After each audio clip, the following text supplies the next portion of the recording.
Ah, that's better. I can hear myself now. Hello, my fine feathered friends. Hmm? It's kind of weird, isn't it? Welcome to Just Ethan. It is 7 p.m. on Tuesday, September 29th. My name is Ethan. That's me. Please say hello. Let me know you're here. Let me know where you're from. Give shout outs. I like to shout outs. Hello, R. Oh, hi, Yvonne. Anticipation. What are we anticipating? As always, we'll get started in about 90 seconds. Hey, Nick.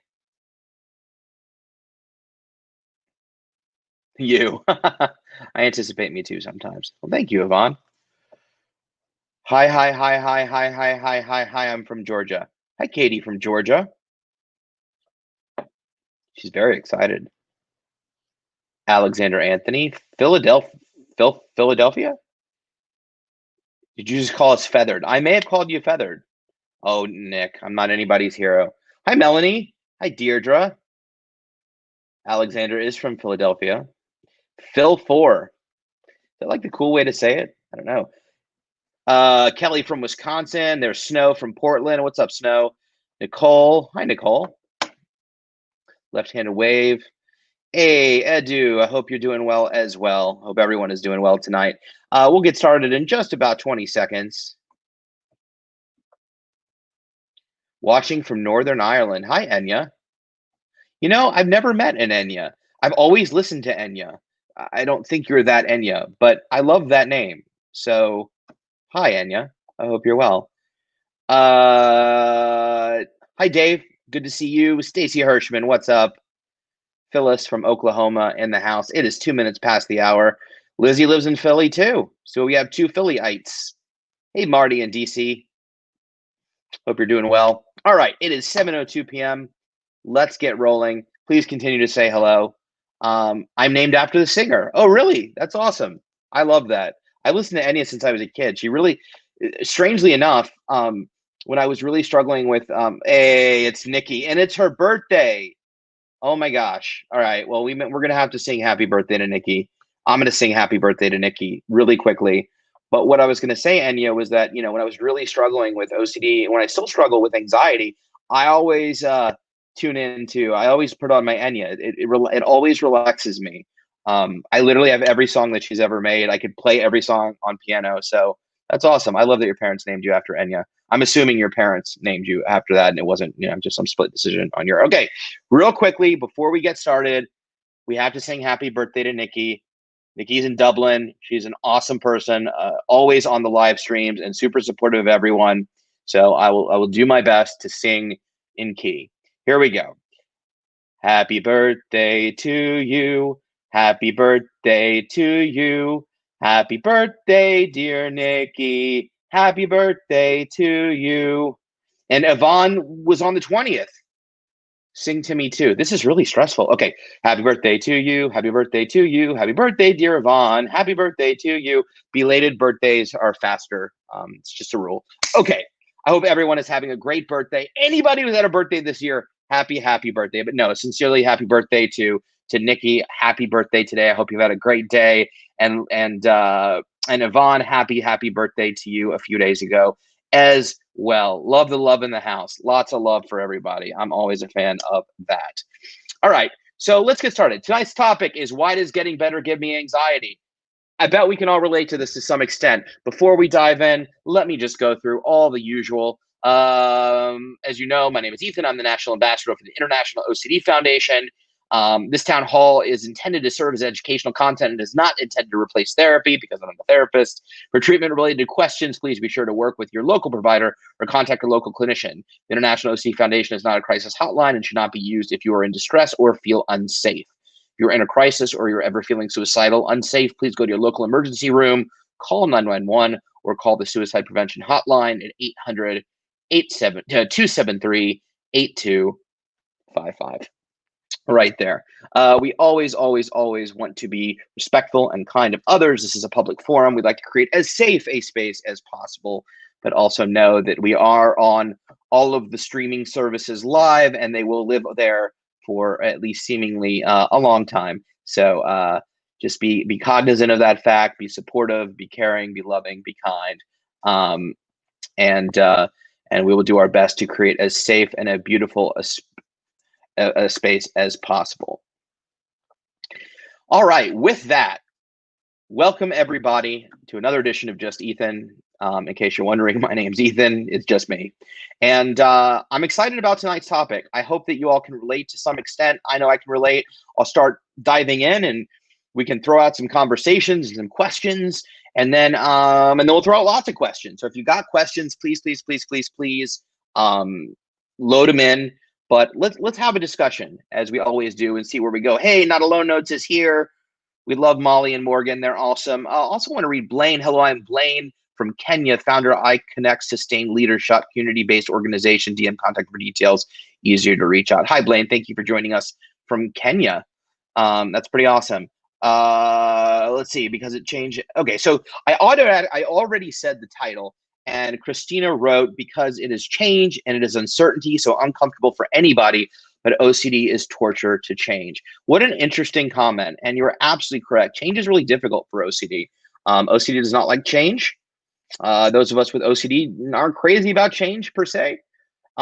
We always talk about the rigidity of OCD and how OCD wants things to remain a certain way, and how really the weapon that we use against OCD is flexibility and remaining flexible in all our things and sort of eliminating that rigidity. So Christina, you're spot on. But I have some questions for y'all. I really liked asking you questions before. So my first question is,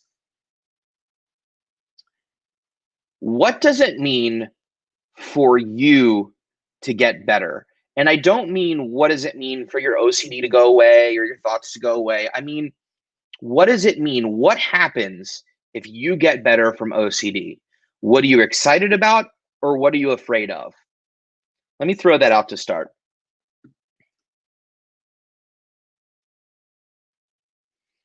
So what does it mean for you to get better from OCD? What are the things you're excited about?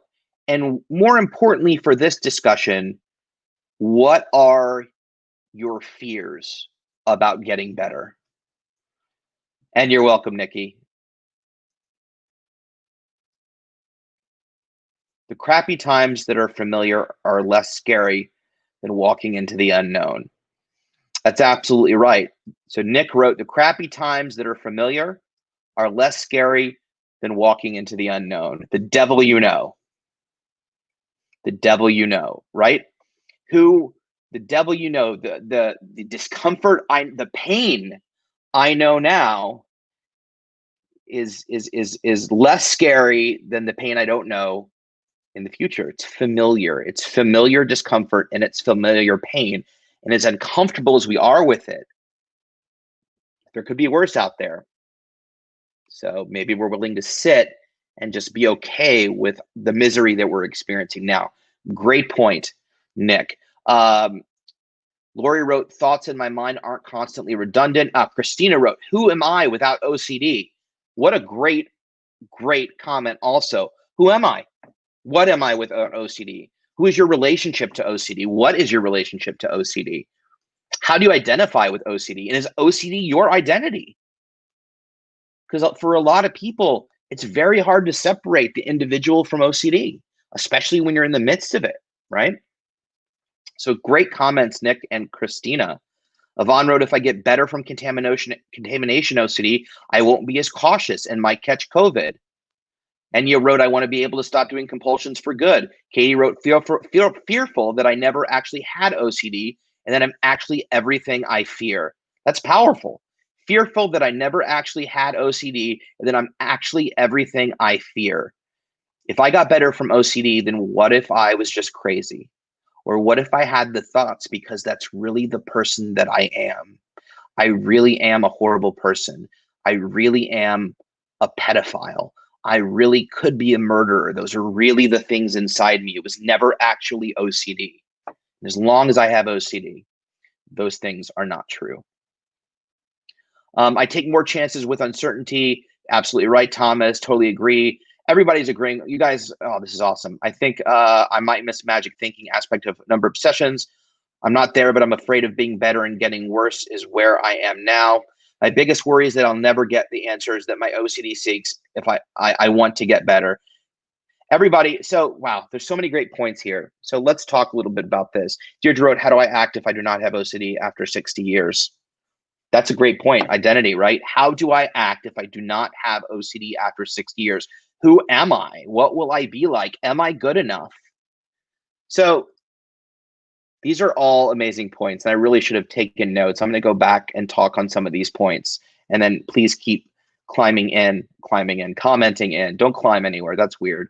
So to Nick's point, the crappy times are less scary than the unknown. We talked about that. The devil, the pain now is more familiar than the pain we don't know about. So you know what? We're maybe a little bit more tolerant of today's pain. We don't want to really mess with that. Kristen wrote, who am I without OCD? So one of the first things we always talk about is you are not your OCD, right? You are you, and your OCD is a disorder and a disease. And I don't ever want therapists and clinicians to take that statement for granted or just assume that that's an easy concept to grasp. Because for those of us that were either born with OCD or had it most of our lives, or were diagnosed and look back for years and realize, oh my God, we've really been dealing with this for a while. We question that. We question who we are without our OCD. We question who we'll be, what we'll be like. Are we good enough? In a way, OCD is our best friend. It's our worst enemy, but it's our best friend in a way. It's such a familiar voice. It's such a familiar presence. The idea of it being gone is scary, even though it makes our lives absolutely miserable. Let's talk about more on that in a minute, why we feel that way. And then Katie's point, fearful that I never actually had OCD and then I'm actually everything I fear. What if I get rid of the OCD? What if I get better and then think that I never had it? And that's a very, very, very, very, very common fear. It's a very common thought. If I get better, that may mean that I never had it to begin with, which means that I'm actually crazy, or I am my thoughts. My thoughts are real. Those feelings were real. They were not OCD. Absolutely. I'm just looking through some other comments.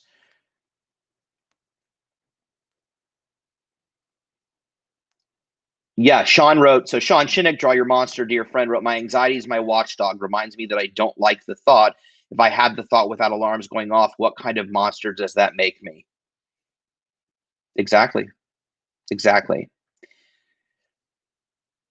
So all great, great, great observations, and really powerful. And I really want to bring those to attention, because before we can get better, and I think sometimes this is overlooked in treatment, not that I'm saying, there's some amazing clinicians out there, but let's look, we're here to be straightforward and honest and direct. And the reality is that we can't get better if we don't know that we're not willing to let go of this. So then the question becomes, why are we holding on? Why are we holding on to the thing that literally makes our lives miserable, that brings so much misery to our day-to-day existence, that makes us exhausted and tired and keeps us from all of the things that we love? If that were a friend, we would kick that friend out immediately. Get out of my house. I don't want to be around you. You're really a downer and you're making me miserable. But why do we keep those things around? And how could we possibly get better? How could we possibly get better if we're not willing to let it go? And what are those reasons that we want to let it go? Lizzie wrote a great comment. She said, I'd be elated for my OCD to disappear, but I'd be terrified of its return. Yeah. The higher you go, the further you have to fall. The better life gets, the greater the fall. I mean, if I have OCD now, I don't have to worry about it coming back. And if I get better and I start doing really good in life, what if it comes back and I lose so much and destroy so much? Nick wrote, when I get better, I'm excited to be able to experience any emotion, feeling, or thought at any intensity without resistance for any length of time. Hence, I'm free to fully feel the feels. That's really powerful, Nick. Let's put that on screen, please, Jess, at 7:15 p.m. Sorry. Nick's comment. When I get better, I'm excited to be able to experience any emotion, feeling, or thought at any intensity without resistance for any length of time. Hence, I'm free to fully feel the feels. I love that. I love that. That's the goal. And it's not a perfect science, but if we can do that some of the time, then I think we're winning. As I say, more good days than bad. Thank you, Jess. Great. And thank you, Nick, for that comment. So what are some of these reasons that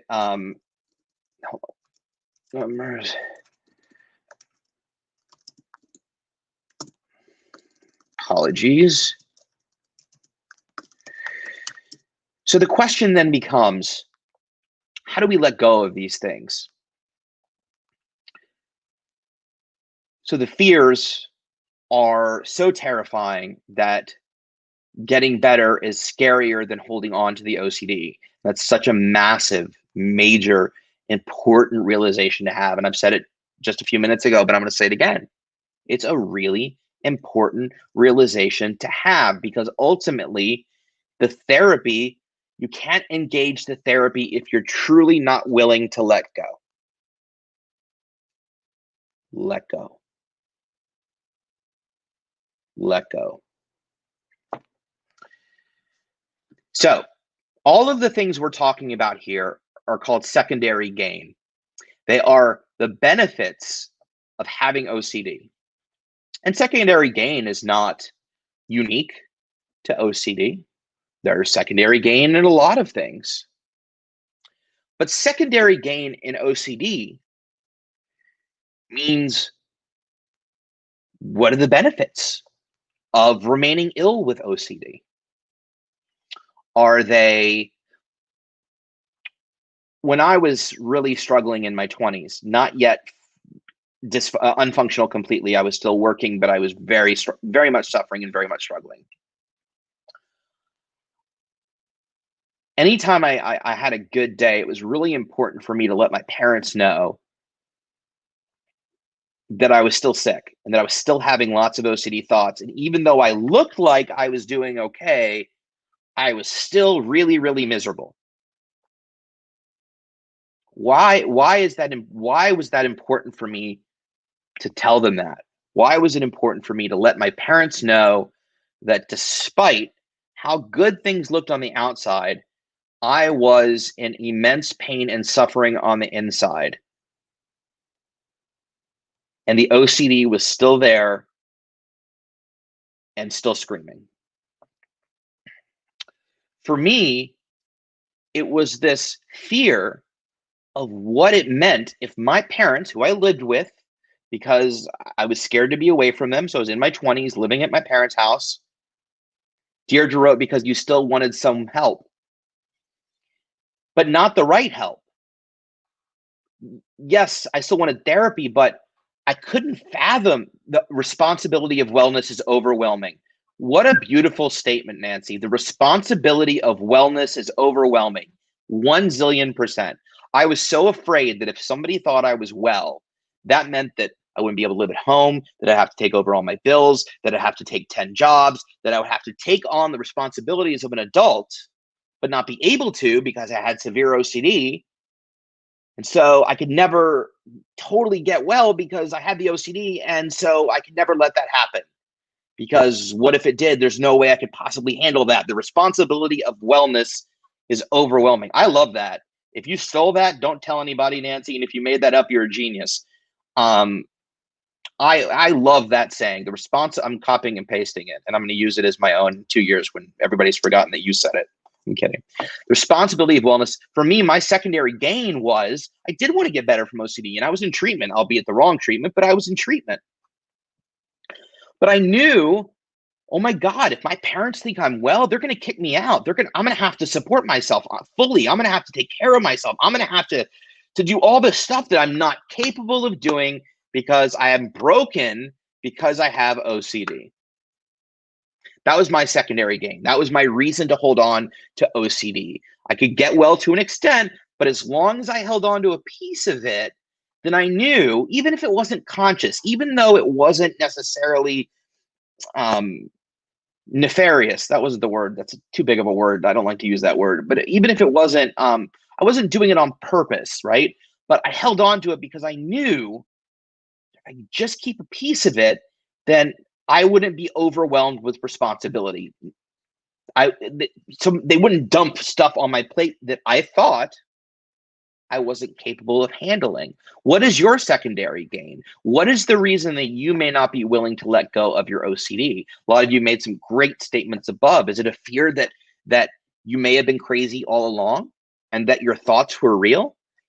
Are you afraid that maybe you can't handle life and you want to continue to get whatever you're receiving now, the help, the assistance? Is it because you're afraid that the pain out there is way worse than the pain you're experiencing now, so you're preventing yourself from that? You're keeping your bottom where it is? It's almost like being in a relationship and breaking up with your partner while things are really good because you want to control the outcome. You want to prevent the breakup, so you break up in order to prevent it from happening to you without it taking you by surprise. Christina wrote that this is true responsibility, but in case of a relapse, totally relate on this kind of thinking. But in a case of a relapse, that is true, the responsibility, but in case of a relapse, totally relate to this kind of thinking. Relapse too. If I get better, I don't have certainty that it's not going to come back and I won't lose everything. Yes, this is being recorded. But what is your secondary gain? I'm not looking for answers and I don't have all the answers for you, but what I can tell you is this is all stuff we should continue to reflect on and ask ourselves. Thomas wrote, why get better when it means I got to do more stuff? And it doesn't seem that insidious. Like, we're not sitting here going, I don't want to have to do things for myself, so I'm going to keep my OCD around. That's generally not the case. It may be, and I'm not judging, but it's generally not sitting around going, I get waited on hand and foot, so I'm just going to keep making myself miserable and compulse for 14 hours a day. Mom will keep giving me dinner. Life is good. But in a way, that is what we're thinking. That is what we're thinking. What would it mean to have to do things on my own if my OCD didn't exist? Or what if somebody thought I didn't have OCD and I had to do those things and I'm not ready? I love that, Thomas. What a simple way to say that. Why get better when it means I got to do more stuff? Or Nick wrote, I'm afraid I'll feel like a fraud if I let everyone know I'm better. I think no, I'm better is what you were saying. OCD is a comfort blanket. Absolutely. I actually working on a chapter of my book called The Uncertainty Blanket, which is obviously the opposite. It's a comfort blanket. Do we see where we're going here? Oh, meaning if I relapse and I have responsibility, I could not do and fail. Understand, Christina. Thank you. But do we understand what we're getting here? We're talking about all the reasons we may not realize we want to hold on to OCD, or maybe we do realize and we just need to call it out. We just need to call a spade and call out maybe why we're struggling when we don't have to be. Still a choice. Still a choice. And I know for a fact that everyone on here is absolutely stronger than you think you are. You just are. The things I've been through, I never thought I would make it through, and I made it through. And I'm not any different than all of you. We are the same. You're just taller, most likely. But you learn in those moments that you have an inner strength and a human condition and just a perseverance. All of you learn that as you go through that fire, as you realize, as you let go of the OCD and that secondary gain, and you embrace whatever challenges are going to come. Katie wrote, my secondary gain, OCD is proof that my thoughts are fake and that I'm not a dangerous, awful person, but I must be willing to risk finding out I'm everything I fear for the chance at the life I want. Beautifully said. I relate to that. I talk about it in my speeches. I had to walk through the fire and take the chance that all the things I was afraid of were going to happen in order to get to the place I'm at now. To get better, to feel freedom, and you can do despite live life to the fullest. Stacey Hirschman. Deirdre wrote, I feel as I'm in a prison. I totally relate, and I'm sure a lot of people can here too. Tara wrote, never known anything else. That's awful, and that's sad, and that's so many of us. Never known anything else. If OCD was a home that you always knew and it was the most familiar thing to you, why would you want to leave? Even if that home is making you miserable. How terrifying would that be? What if OCD is an abusive spouse? How often do you hear victims of abuse staying with their abusers because they're not going to do it the next time? Or maybe it's safer, maybe it's more comfortable, or maybe what's out there is scarier. I mean, there's lots of reasons. I'm not an expert on this subject, I'm just making an analogy. But why do they stay? There's lots of reasons, but our OCD is an abuser. Our OCD is an abuser. Our OCD abuses us. Why do we stay with it? Because it's familiar, because it's comfortable, because, as Tara says, we sometimes don't know anything else.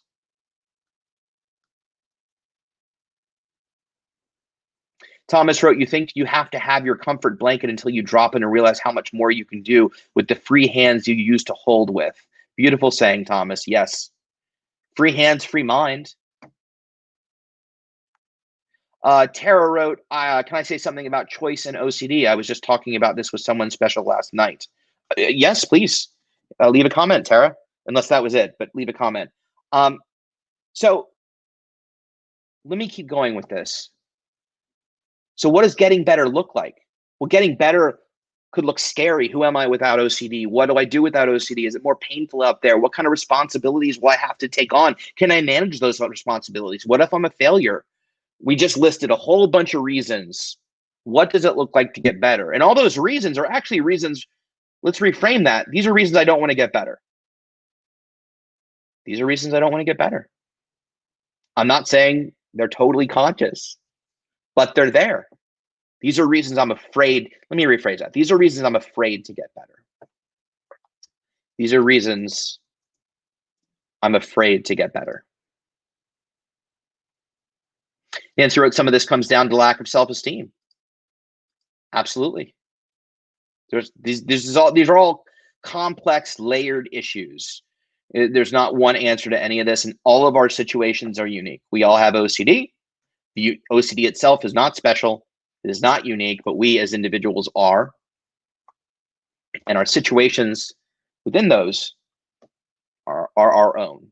I cannot know any of your pain or thoughts, though, because I have OCD, I can relate and know somewhat what you're going through.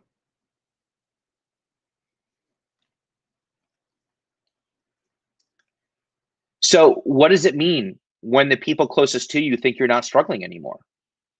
Again, this all ties in. What will it mean? Will people rely on you? Will you have commitments? Are you afraid you won't be able to live up to those commitments? Will responsibilities be dropped in your lap that you're afraid you won't be able to handle? And how will all of that impact your life? Will you have a life? Will you just crumble? Will you fall apart under the weight of responsibility, under the weight of life without OCD, under the weight of your perceived identity, the identity that you've known all this time, that OCD friend?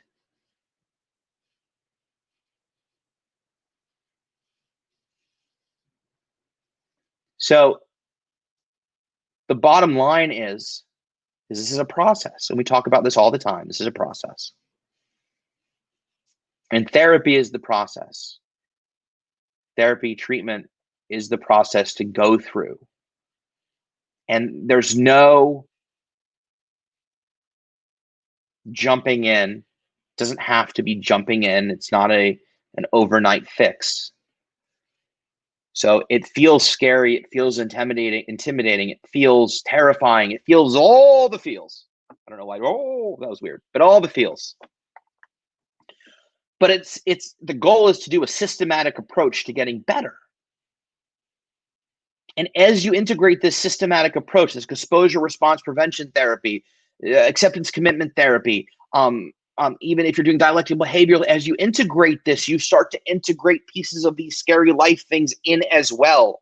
And as you gain the tools and knowledge, you start using those tools and knowledge to take on the things that are really, really scary.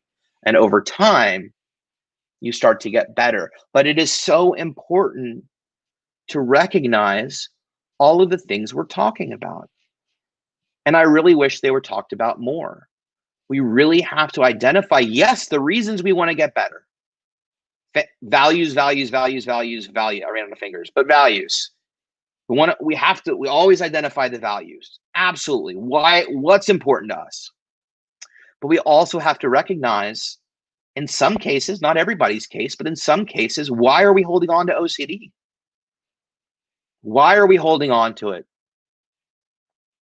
Why are we afraid to let it go? And what do we have to do to be willing to let it go? Because it's not easy. It's not easy. If you know my story, you know that I was put in a life or death situation. And I let it go.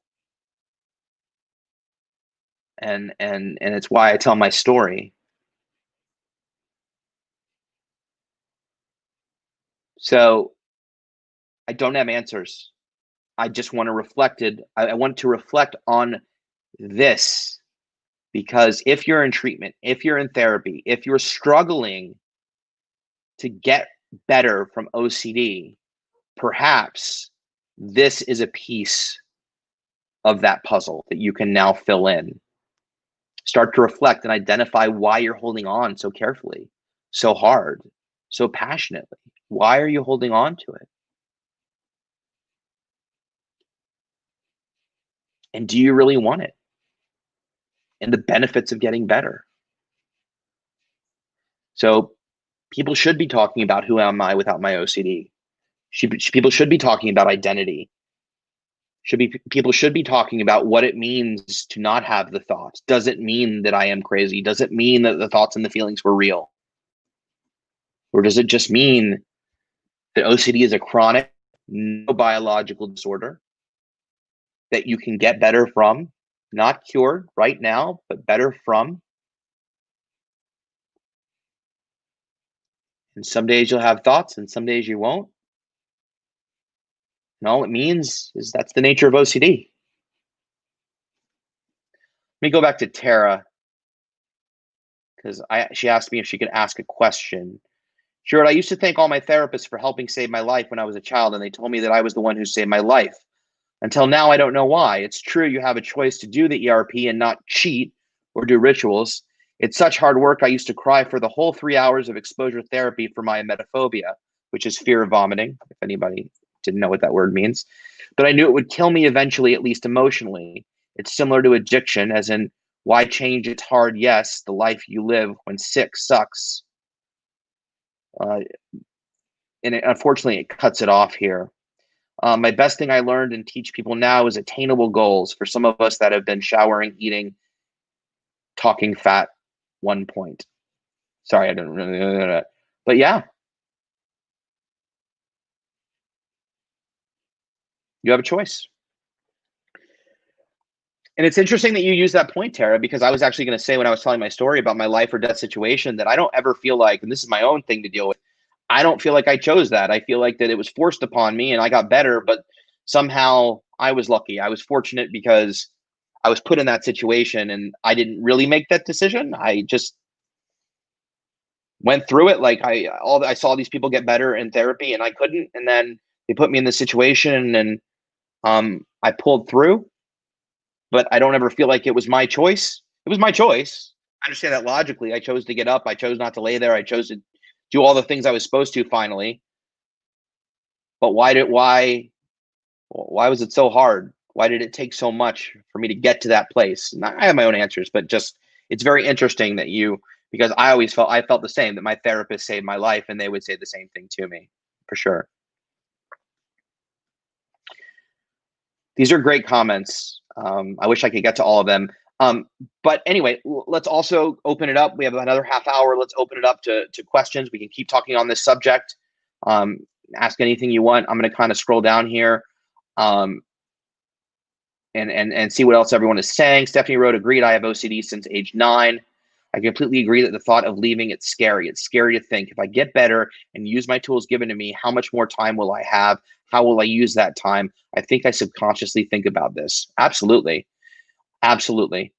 And Ania wrote, has anyone heard of the term pure O when it comes to OCD? I think it's a specific type of OCD, if I'm not mistaken. So pure O is a moniker or a nickname for mental thoughts and rituals. Okay, it usually encompasses the subtypes of sexual, violent, intrusive thoughts. So fears about killing people, fears about possibly being a pedophile or a rapist or a molester, really intrusive, terrifying thoughts. Pure O does not mean that you only have obsessions and no compulsions. There's no such thing. It just means that your compulsions are also mental. So they're mental rituals. They're not outward facing. So you're not doing anything physical that's compulsing. They're all mental. But there's a massive pure O community out there. And pure O is how people find one another and learn about the subtype of OCD that they have. But the term pure O was coined in the early 2000s, actually, by a doctor named Stephen Phillipson, who at the time, it was believed that there were only obsessions. There were cases when there were only obsessions and no compulsions. But then through further research, rumination, rewinding, avoidance, all of that stuff are considered compulsions in addition to counting or anything else you may do. But the term stuck, and there's a massive community that identifies with pure O. And so, so that's what pure O is. But pure O is sexual, violent, intrusive thoughts that are comprised of thoughts, obsessions, and compulsions, mental actions, and rituals, thus the cycle. So, but a lot of times it's referred to as a subtype, no different than harm OCD or contamination OCD or hit run OCD or health anxiety or pure O. Also, it's a lot easier to say than I have sexual, violent, intrusive thoughts. Just say I'm pure O. It's a lot easier to say. So hopefully that helps to answer your question. Yes, Katie answered the question for me already. So clearly you already knew what I just said. But Katie wrote, pure O is purely obsessional OCD, typically around taboo, intrusive thoughts. Harm compulsions exist, but are typically invisible, ruminating, replaying, checking memories, etc. Exactly. Let's keep going here. Stacy wrote, if you relapse, you have strategies and tools to utilize. It's true. It's true. Relapse is scary. Relapse is scary, but relapse is not a reason to not get better. Because then, out of this whole world of uncertainty, one thing is certain: you will never get better. That's the strange thing, is if you keep compulsing and ritualizing and obsessing, then you're not going to get better. So you're right. Staying sick is the ultimate relapse prevention. You will never relapse if you remain very sick. But relapse is not a reason to stay sick. Better to have loved and lost than never to have loved at all. Better to have some good days in life and risk a relapse than staying sick. It's my own opinion.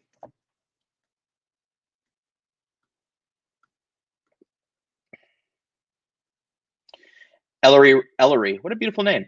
I'm so scared that I won't have control over everything anymore. What an interesting comment. I'm so scared that I won't have control over everything anymore. So this is the great illusion of OCD, is, Ellery, you actually don't have control of almost anything. That's why OCD is so painful.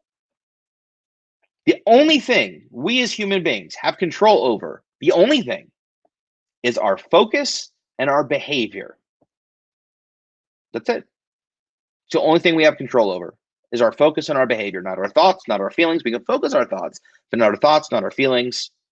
Just how we focus on our thoughts and feelings, and then how we respond to them, our behavior.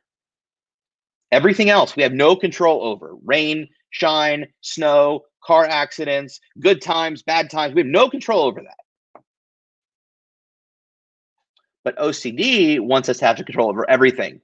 So we have that certainty. So we don't have to worry anymore. So it is actually the release of control the embrace of uncertainty that helps us get where we need to be. Comments adjusted. You always know I always complain about that. Sorry about that. Let me find my place again. Oh, what's ERP? Great question. Ania wrote that as well. I think she asked the pure O question. I have a feeling Katie probably answered this down below or someone else, but ERP is the gold standard of treatment, is exposure response prevention. I'll have Jess put a link on the IOCDF.org website and the Peace of Mind website. There's great videos and articles on ERP, but ERP is the gold standard of treatment for OCD. So if you have OCD, exposure response prevention is the therapeutic modality to go to. It took me 17 years to find, but it's basically exposing. It's an exposure therapy. You're exposing yourself to your thoughts and your biggest fears. You're experiencing those feelings, and then you're resisting ERP, exposure response prevention. You're resisting compulsing. That's the response prevention. So instead of compulsing to relieve the anxiety, you're sitting with it, experiencing with it, interacting with it, and sort of changing your mind frame on what it means to feel anxiety when you feel exposed. The unknown was very scary for me for many years. You can enjoy despite and feel freedom. The unknown is scary for everybody, I think, right? But I also think the unknown is really exciting because that's where all potential is. I get excited about not all the unknown, but like, hey, you know, I bought a lottery ticket. Am I going to win? That's some cool unknown. I think the unknown is exciting at times. Most of the time it's exciting because for me, unknown equals opportunity. What's out there? What can happen? What do I have the opportunity to do, to fix, to change, to succeed, to do something important? Unknown doesn't have to be scary. I'm not saying it isn't for me all the time, but unknown simply means, it's going to blow your mind, not known. But unknown doesn't mean bad. It doesn't mean scary. Part of that scariness is this idea of change. What if the unknown has change in it? What if it means I have to get uncomfortable? That's scary. Chris wrote, we really don't have control. That's the thing you have to realize first. And that's absolutely right. We don't have control. Christina wrote, I think it means complete surrender in order to let go, allow flexibility and willingness to engage, to not engage in rituals. Absolutely. Kate wrote, it's so hard. It's so hard not to break mental compulsions since they can be hard to recognize. Absolutely. Are you kidding? Behaviors that you've been doing for seemingly year, 2 years, 3 years, if not your whole life, even recognizing that you're doing them when they've been there was so much outlets.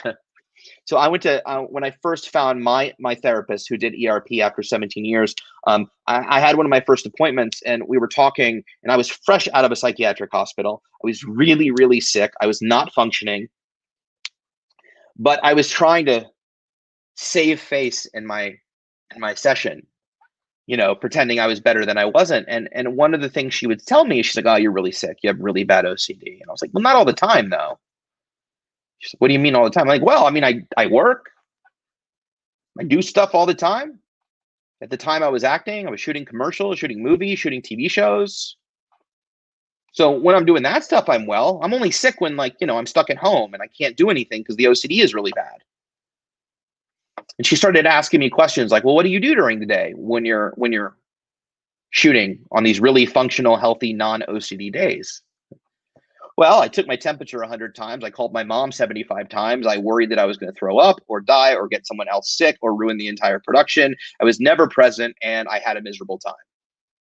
Oh, I guess I wasn't OCD free on those times.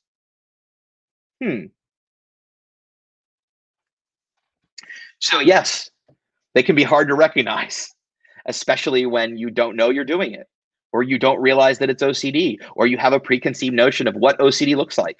For me, my life was divided into functioning and not functioning. If I was functioning, I was not having OCD. I was, but in my mind, I was well. And if I wasn't functioning, then I was sick. That's kind of how my life was divided for the first 30 years. Ed wrote, Ethan, you have no idea how much value these live streams have. You're an inspiration. God put this into your path because you're meant to help others. Thank you so much. I do. Thank you. Sincerely. That means a lot to me. I believe that too as well. I wouldn't change a thing. Martin wrote, OCD controls me, mental routines, checking dates, are rereading, what date did this event occur, keep on and check until it feels right. Had 2 bouts of therapy, but it keeps defeating me. Martin, did you have ERP? Did you do ACT? A lot of people get confused because we talk about CBT ERP, cognitive behavioral therapy, exposure response prevention. It's very important to note that not all CBT is ERP. All ERP is CBT. In other words, CBT is the therapeutic umbrella, cognitive behavioral therapy. Underneath cognitive behavioral therapy, there's tons of other modalities of treatment. One of those is exposure response prevention. But if you're doing CBT and it's not ERP, or it's not acceptance commitment therapy, then you're probably not going to get relief from the OCD. It needs to be one of those two things.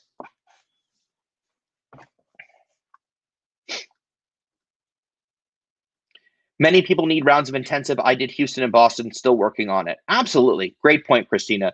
And Martin, I mean, I did, and I don't mean to talk too much about my story, but I did 10 months of 5 sessions a day, 5 days a week, outpatient.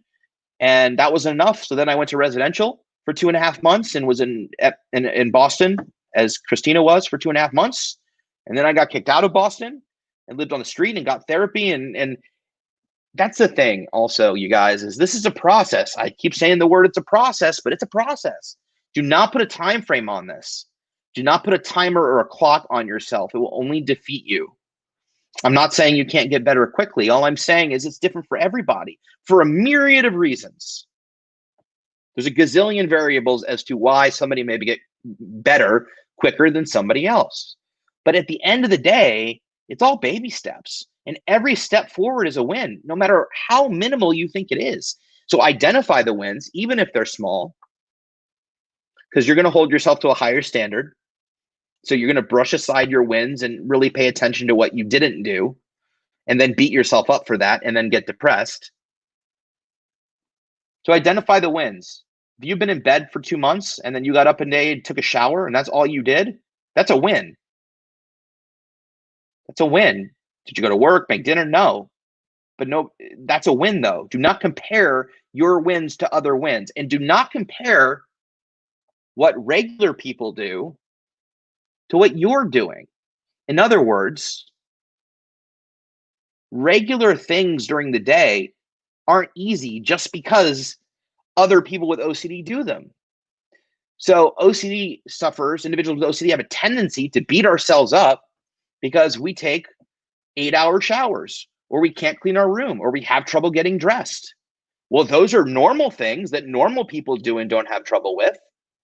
So I should be able to do that too, really easily. And since I can't, I'm a piece of shit. No, you have OCD. Those things aren't easy for some of you. They're not. I couldn't get out of bed. I couldn't walk. I was scared to leave my room. Normal people leave their room every day. It was scary. Stop comparing. If you're doing it, stop comparing your challenges to everyone else's normalcy. Kim Quinlan talks about that. I can't steal brilliant stuff from Kim. So Kim, thank you. But Kim talks about that all the time. Don't compare. Don't compare what you struggle with to what other people don't struggle with. Your wins are your wins. Your issues are your issues. That is what you need to focus on. So count your wins, no matter how small, because a bunch of wins equal a bigger win. I'm not good at math, but I can do that addition. And again, the comments do stuff. Candace said, great. Before I get to Candace, Thomas wrote, you don't break your arm and tell the doc, nah, just leave it because I might break it again anyway. I love Thomas is always clutch with the analogies. That's true. That's true. No. I might break it again, or I may not use my arm at all because I might break it. It's kind of like my grandmother used to put all the plastic on the furniture, the plastic coverings. We could never sit on it, and I was kind of like, what's the point of having furniture if you can't ever use it? Like, yes, it may get dirty, You can also clean it, or it may not get dirty, but what's the point of using it and putting plastic over it to just sit there? What's the point of having an arm if you don't use it? Let's use our lives. Let's use ourselves. Let's use our brains. Candace wrote, I have contamination OCD. The thought of getting better scared me because I thought I would undercook meat and kill my family, or touch something and forget to wash my hands and kill my family. I'm proud to say I'm 98% better now with medication. That's awesome, Candace. I have a very similar subtype, only I just care about killing myself. I don't really care about killing my family. But similar about undercooked meat, just if I get sick and die. But in all seriousness, that's awesome that you're better. That's fantastic, and that's, again, further proof. Anissa wrote, yes, that's a big part of OCD, wanting to have control and not wanting to feel out of control of your life. So the big paradox, we're touching on a lot of great subjects. I appreciate all your comments. The big paradox with OCD is the more you let go, the more in control you feel. So the more willing you are to be out of control, the more in control you feel. That's the great paradox of OCD treatment, right? The more willingness to embrace the uncertainty of life, the more certain and in control you feel. Why? Because it doesn't matter what's coming around the corner. And you don't need to know what's coming around the corner. All you know is then whatever it is that comes around the corner, if and when it comes around the corner, you will deal with it. You don't need to know what it is. You don't need to know how it's going to come. You don't need to know if it's going to come. You just need to know that if and when it does, you will deal with it then. Not deal with it now, wondering what's going to happen, ruminating, worrying, future or past. And when you go through life with that frame of mind, it's freedom. It's freedom. It is an incredible freedom, because then the content doesn't matter. It doesn't matter what's around the corner, what evil beast, what saber-tooth tiger, what dinosaur. Doesn't matter. It's, I will deal with it when it comes. And you know what? You will. You may not be graceful. You may not be pretty. You may even not deal with it well. But you'll deal with it. You'll get through it. We have an amazing propensity to get through crap, stuff that we never thought we could make it through.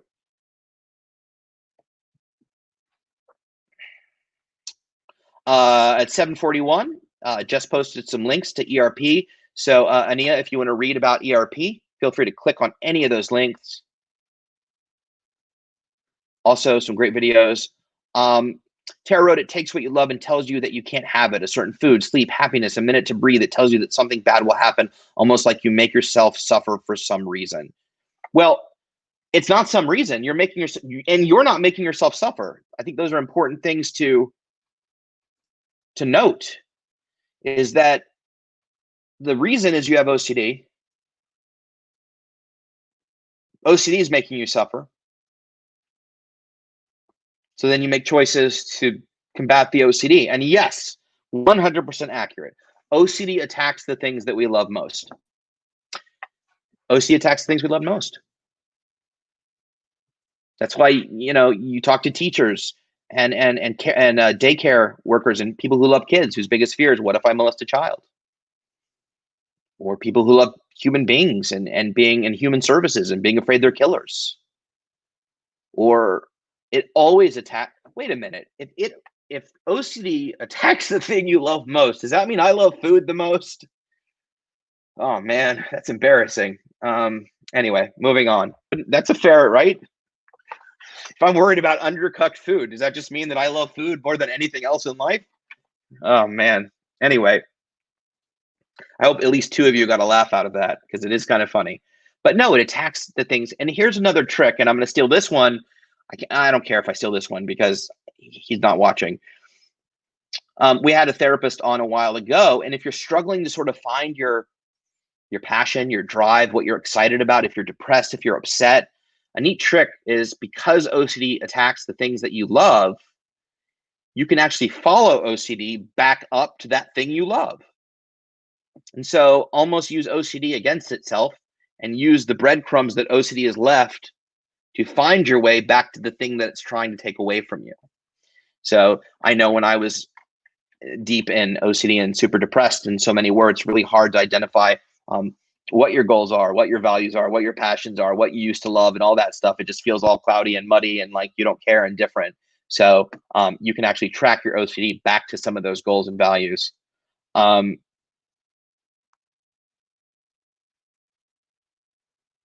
Christina wrote, I can try and take myself out of it. The insanity of doing the same thing and no control, because control is illusion and not real. I know this is why I know this. Why do I keep doing it? Never has made sense. I recognized my first ritual. And my response was better safe than sorry. I wish I could go back to that day and dismiss it. Maybe, or maybe not beat yourself up for that because you don't know what you don't know and you have OCD and we all fell for it. Everyone in this room and 3 million plus people in America, we all fell for it. We all did that first thing because it felt safe. It felt right. It gave us that relief. And once you get that relief, it's the addictive part. It's the addictive part. But the good news is that there's highly effective treatment. There's highly effective care. We have so much information now. And yes, there's lots and lots of work to do. But we suffer from an illness that at least has an answer that can help you get your life back. And that's a blessing. Christina asked, when does the uncomfortable actually pay off? I've been uncomfortable in growth for so long, I still feel alone and miserable. Great question. Great question. So, Christina, I'll read it one more time. Christina wrote, when does the uncomfortable actually pay off? I've been uncomfortable in growth for so long, I still feel alone and miserable. Because you always hear, gotta be uncomfortable, embrace the uncomfortable. It's okay to not be okay. Embrace the discomfort, blah, blah, blah, blah, blah. So here's the thing. And Christina, I don't know your situation, but at least with exposure response prevention therapy, being uncomfortable is only part of it. The other part of it is acknowledging why you're uncomfortable and not undoing the discomfort. So the mental component of the ERP is just as important.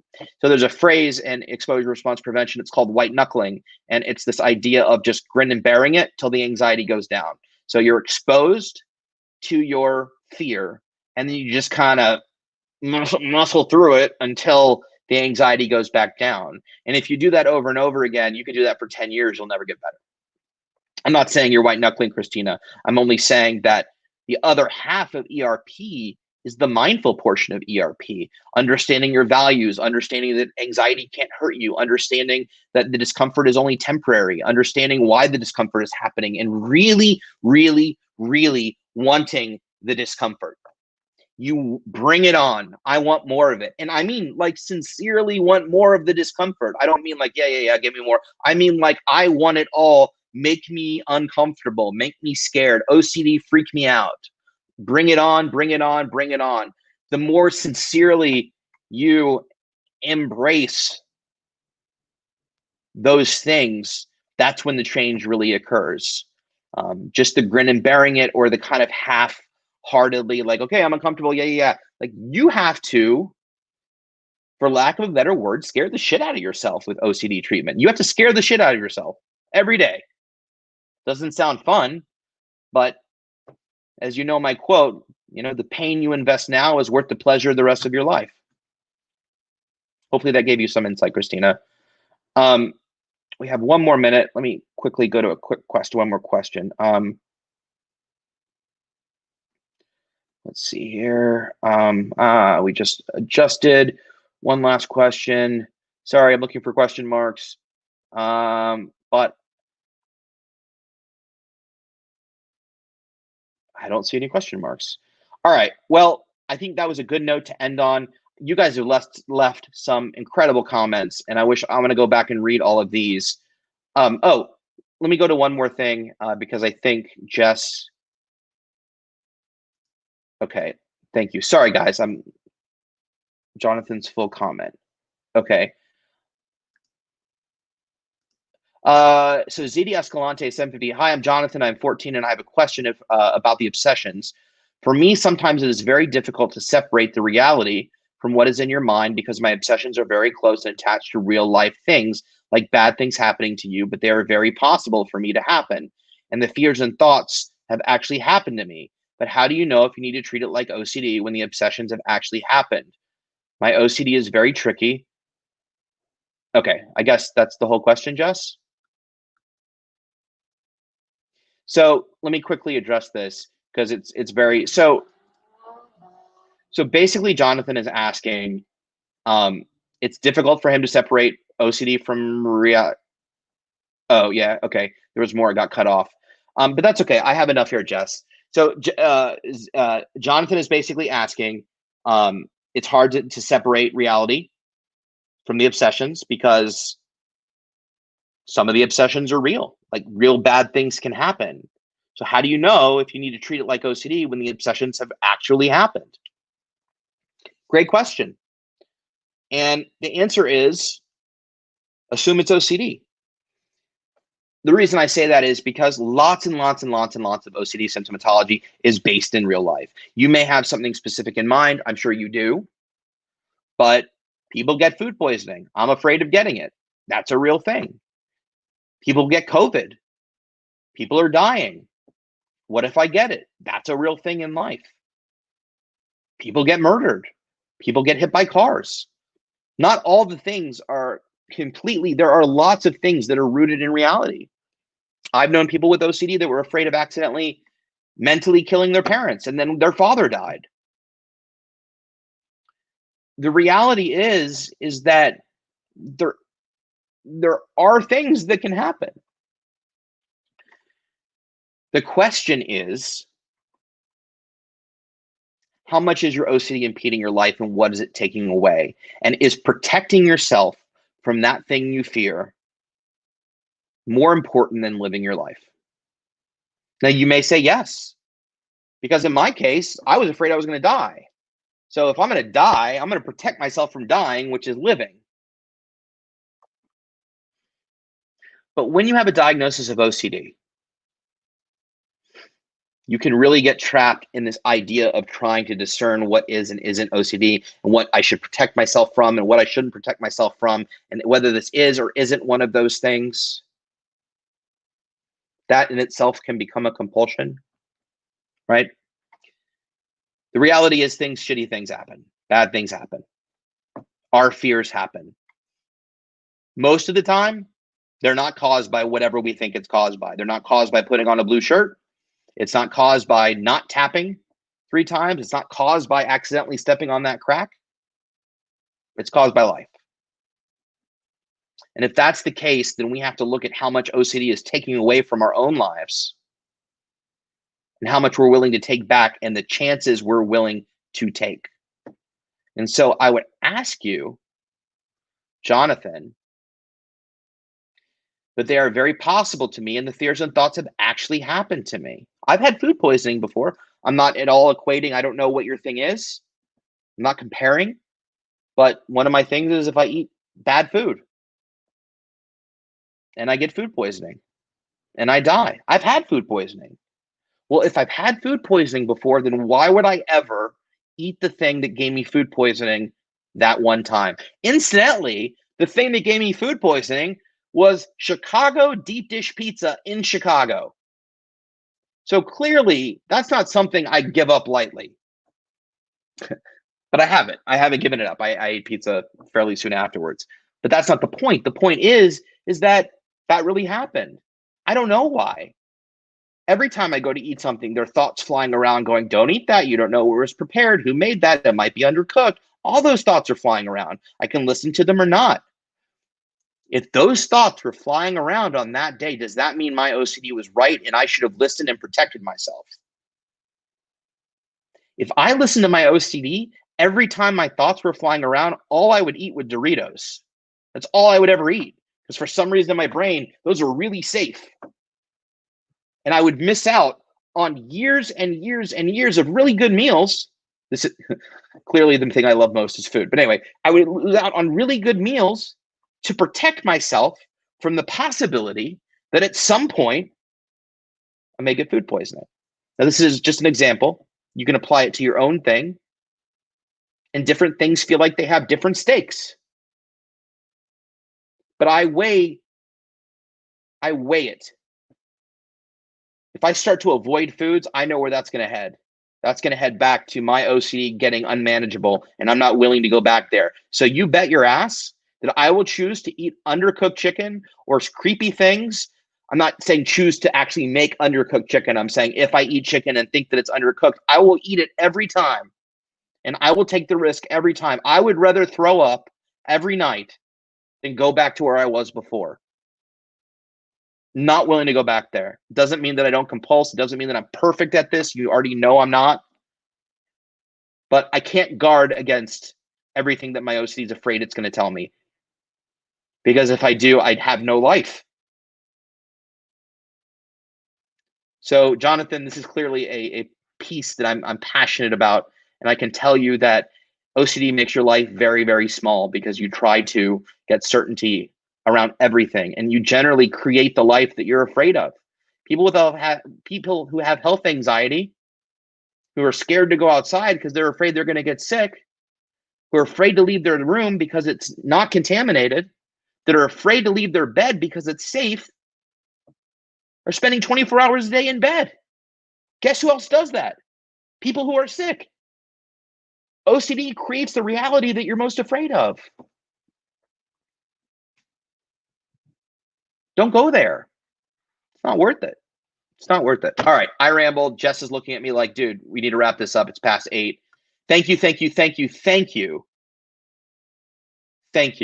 for joining me tonight. Just some quick housekeeping. You're welcome, Nicole. I appreciate that. Just some quick housekeeping. Tomorrow night is OCD, ASD, Autism Spectrum Disorder Town Hall Volume 2 at 7 p.m., 8:30, 7:30. Wow, 7 to 8:30 Eastern. Facebook, YouTube, Twitch. Maybe not Twitch. Anyway, tomorrow night, check your local listings. Do they even have local listings anymore? So that's tomorrow. We've got some amazing stuff coming up for OCD Awareness Week, so stay tuned. You can also look at the calendar on IOCDF.org and see all of the list of virtual events coming up in addition to all the activities for OCD Awareness Week, which I think starts on the 10th or 11th, the week of the 12th. So we're very excited for that. As always, I want to thank Jess behind the scenes for doing our digital voodoo, and thank the International OCD Foundation for allowing me to join you. Oh, we have a banner. OCD Week is right there, the 11th through the 17th. If you haven't already, you want to be notified about all the programming the IOCDF is having over the next month, definitely be sure to subscribe and follow on Facebook and YouTube. You can also subscribe on Twitch. We're broadcasting there. As I said, check the calendars. Lastly, as always, if you're on this broadcast, I always give out my email just on this one. No sharing. I'll know who did it. It's justethan@iocdf.org. Please don't hesitate to email me. If you have additional questions or I didn't get to your question or comment, shoot me an email. I'll always get back to you. Give me a few days, but I will always get back to you. I'm actually caught up and ready for this round of emails. So email me. That's it. This was a great session. Please go back and read all the comments. You guys were really engaged. I'm grateful for all of you. Thank you for the powerful comments and insights. I know it helped me, and I hope it helped you as much as it helped me. So have a wonderful evening. Stay safe, stay vigilant, feel the feels. Don't let OCD off the hook. And I will see you 2 weeks. Well, I'll see you tomorrow, but Just Ethan will be on again 2 weeks from tonight.